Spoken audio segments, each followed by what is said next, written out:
So, welcome to all the BSc first year students for second semester. So, as per my concept paper is Bryophyta and Pteridophyta.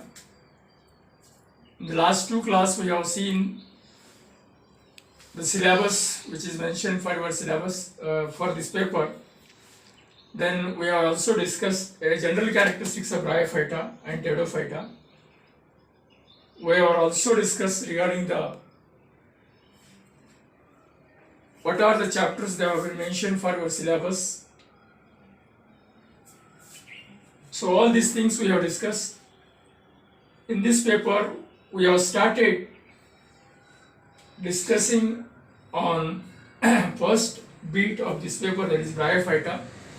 In that we have studied the introduction regarding what are the bryophytes, their general characteristics and classification.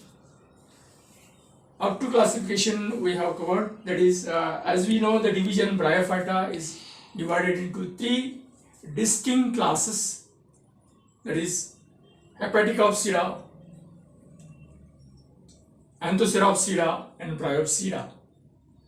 So again these classes consist of different orders, families, genus and species. For your syllabus up to class level you have to be study the classification. Just you have to be write down division Bryophyta, the name of these three classes. Then from each class you have to write down at least 10 to 15 general characteristics and how many orders are there in this class and how many families are there. Just you have to be mention the number only. Then again you have to write down Anthoceropsida and their general characteristics, orders, families. So you need not be need to go details regarding the orders characters. Just you have to be how many you have to be mention the number of orders, number of families and number of species, genus and species. Up to class level you have to be study the classification. So these things we have discussed in the last class. As per your syllabus, they have mentioned only two examples from Bryophyta. The class Hepaticopsida, in which they have mentioned a single example as a type study, that is Marchantia. Marchantia. So here, while studying the detailed life cycle of Marchantia, what things you have to be discussed, what things you have to be studied. So first of all, you have to be understand a systematic position or classification of Marchantia, division Bryophyta, class Hepaticopsida, order Marchantius, family Marchantius, genus Marchantia. So this is about systematic position and classification of Marchantia. After that, second thing you have to be point out here while studying the life cycle of Marchantia, occurrence or habitat, where it occurs. Habitat means it is a botanical term, that is occurrence, where it occurs. While discussing the occurrence, just you have to be mentioned it is a terrestrial Bryophyta, terrestrial thalloid, a thallus plant body, which is cosmopolitan in the distribution.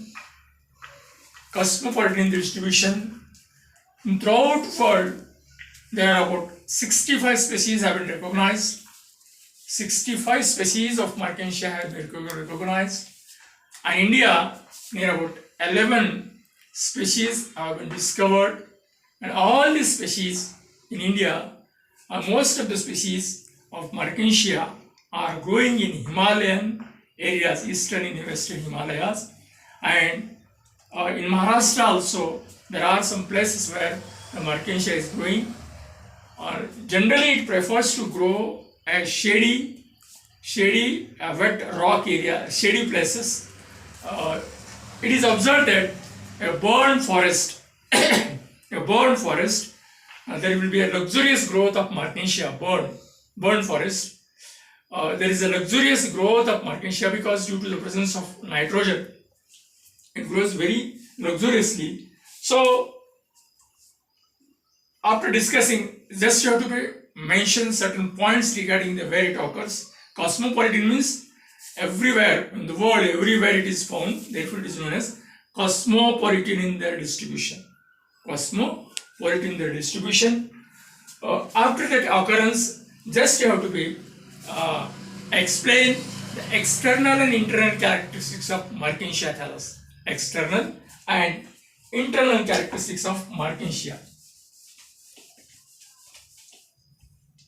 So what is meant by external characteristics or external or thallus? Thallus structure or plant body structure of Mertensia. Plant body structure of Mertensia. In thallus structure, while discussing the thallus structure or plant body of Mertensia, you have to be write down very specifically, that is external characteristics. External characteristics or external thallus structure of Mertensia. Then internal characteristics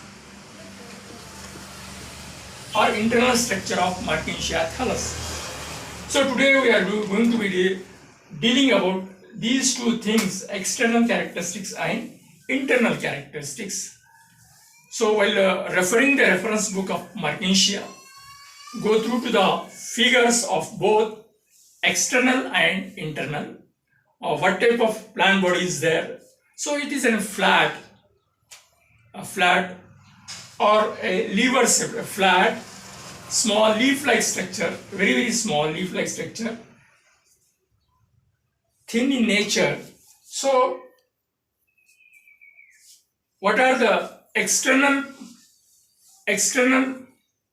structure of Mertensia thallus? Externally, how it appears, you have to explain.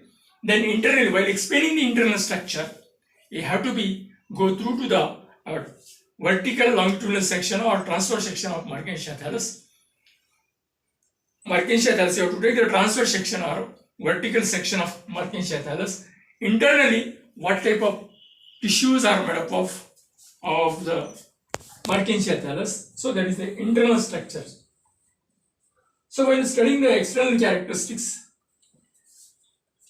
upper surface and lower surface, what type of thallus is there, you have to mention, that is external characteristics. Whether the upper surface is having another characteristics or lower surface of the thallus is having another characteristics, then means whether it is a flat, midrib is there, dichotomous branching is there or not, what is the length and breadth of the Mertensia thallus, what type of reproductive bodies are produced by Mertensia thallus, what is the structure of the reproductive bodies, vegetative reproductive bodies and sexual reproductive bodies.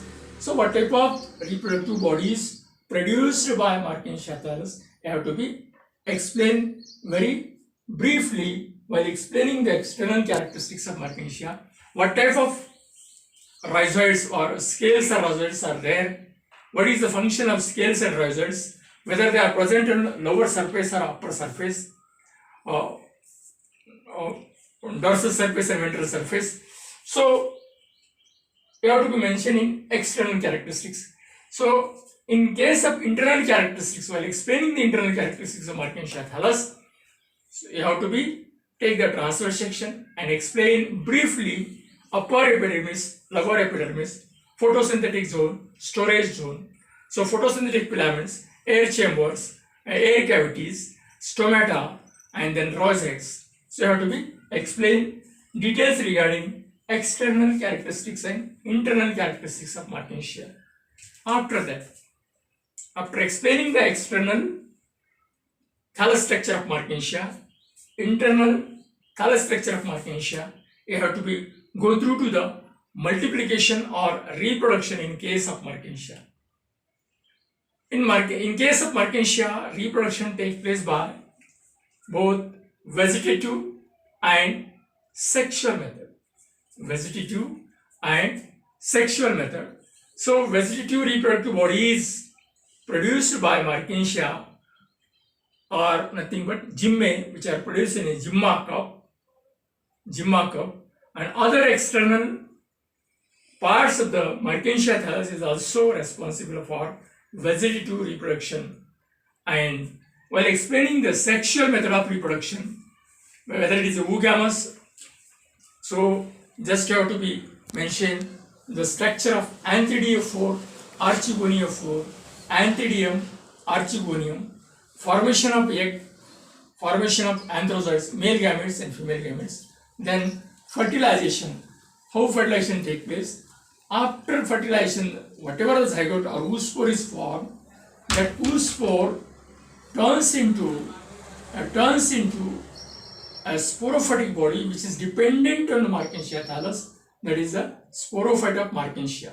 Sporophyte of Mertensia. So after fertilization, then you have to be discussed regarding the structure of sporophyte of Mertensia. Structure of sporophyte of Mertensia. While explaining the sporophyte of Mertensia, just you have to take the longitudinal section. Internally, how the sporophyte of Mertensia is made up of from different type of tissues, then how the spores are formed, and these formed spores, how they release from the sporophyte. After releasing the spores from the sporophyte of Mertensia, when they fall on a suitable substratum, they germinate and again they give rise to a new Mertensia thallus. So in his life cycle, he shows two distinct phases, that is gametophytic phase and sporophytic phase. So therefore, here the life cycle, there is alternation. So the life cycle of Mertensia shows alternation of generation, heteromorphic alternation of generation, that is gametophytic phase and sporophytic phase. In case of Mertensia, the sporophytic phase is dependent on gametophytic phase and it is very short one, and the gametophytic phase is longer one. So whatever the thallus, there is external characteristics and internal characteristics we are going to be study, that is nothing but gametophytic phase or gametophytic thallus, a gametophytic phase. So just you have to remember what is the gametophytic phase, what is the sporophytic phase, why it is known as gametophytic phase, why it is known as sporophytic phase. The gametophytic phase is haploid, and the sporophytic phase is diploid. So why it is known as diploid? Because while after fertilization, whatever the zygote is formed, which is 2n in number, diploid in nature, and that diploid zygote turns into formation of a sporophytic phase, turns into sporophytic phase. Again, the spore mother cells which are present in the sporophyte undergo reduction cell division and forms a haploid spores. So there is again beginning of haploid phase start during the after formation of haploid spores. When these haploid spores releases out of all these spores which are produced by sporophyte, 50% are plus strain and 50% are minus strain. The plus strain spores after germination gives rise to male gametophytic plants, male gametophytic thallus, and the remaining 50% spores which are having the minus strains turns into formation of female Mertensia thallus. Therefore, it is the development and the formation of Anthidiophore and Archegoniophores take place on two different Mertensia thallus. So these Anthidiophore and Archegoniophores are very complex in structure. We are going to be studying the details of structure of Anthidiophore and Archegoniophore. You can discuss what is the structure, then the formation of Anthidium, formation of Archegonium, then Anthidium, structure of Anthidium, structure of Archegonium. So how the spermatozoids or anthrozoids produce in each Anthidium, and how a single egg is formed in archegonium, then structure of archegonium. So while studying the details regarding all these things, then there will be a completion of life cycle of Markensia. Life cycle of Markensia. So today we are going to be stopped here only because tomorrow again we are going to be discuss with figure different parts of Markensia thallus, that is external characteristics, and after that you have to be draw the figure of VS or vertical section or transverse section of Markensia thallus, in which what is the structure of epidermis, then photosynthetic zone, then storage zone, then lower epidermis, and scales and rosettes, structure of scales and rosettes. So details regarding this with figure we are going to be, after labeling the figure, you have to be point out the different parts of the internal structure of Markensia thallus and external structure of Markensia thallus. After that we are going to be dealing about Jimma cup and Jimme, then sexual reproduction. All these things you have to be discussed very in details. Okay, thank you. One another.